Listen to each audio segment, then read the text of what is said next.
Баршаңызға қайырлы күн.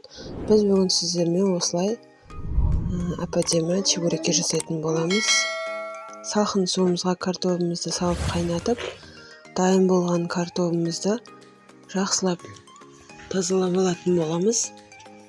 Және де қамырына жұмыртқамызды, татымына қарай тұзымызды, сұйық майымызды және де суымызды құйып, ұнымызды елегіштен өткізіп, қамыр жатқызып алатын боламыз.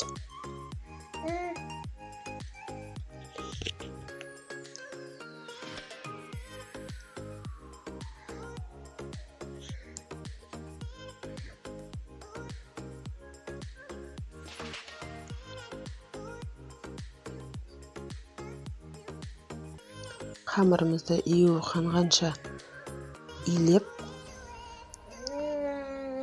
дайын болған қамырымызды тындыруға жарты сағатқа қоятын боламыз.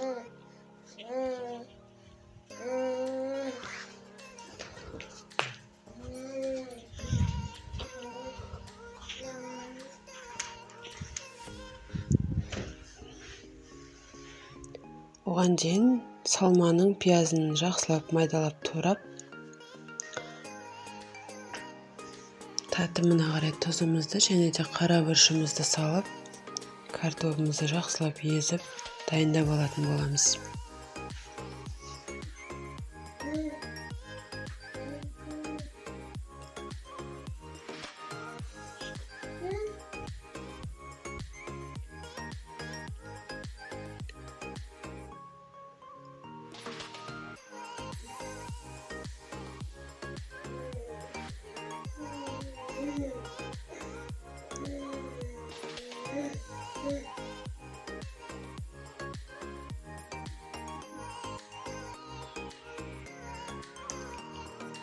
Дайын болған қамырымызды осылай жаюға дайындайтын боламыз. Мен екі бөлікке бөліп, бір бөлігін жая бастадым.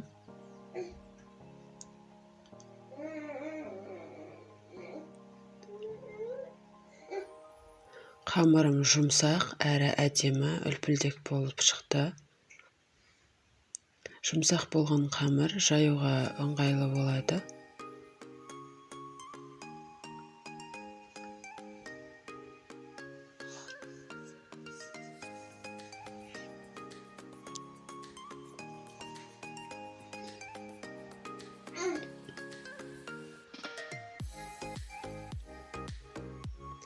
Осылай қамырымызды жайып,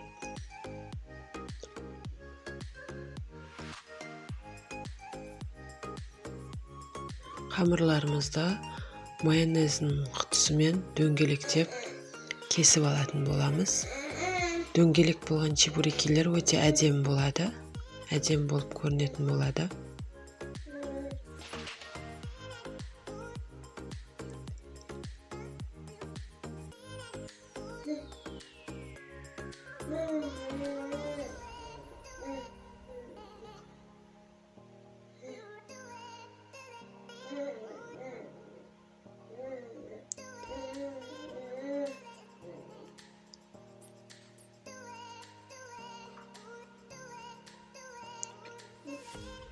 Осылай дөңгелектеп кесіп алатын боламыз.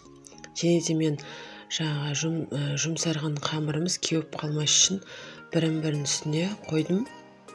Себебі бірін-бірінің үстінде тұрған қамыр ешқандай да қатпайды. Жұмсақ әдемі күйінде үлбіреп тұратын болады. Дайын болған қамырымызға осылай салмасын салып, айналасын шаншқымен басып алатын боламыз.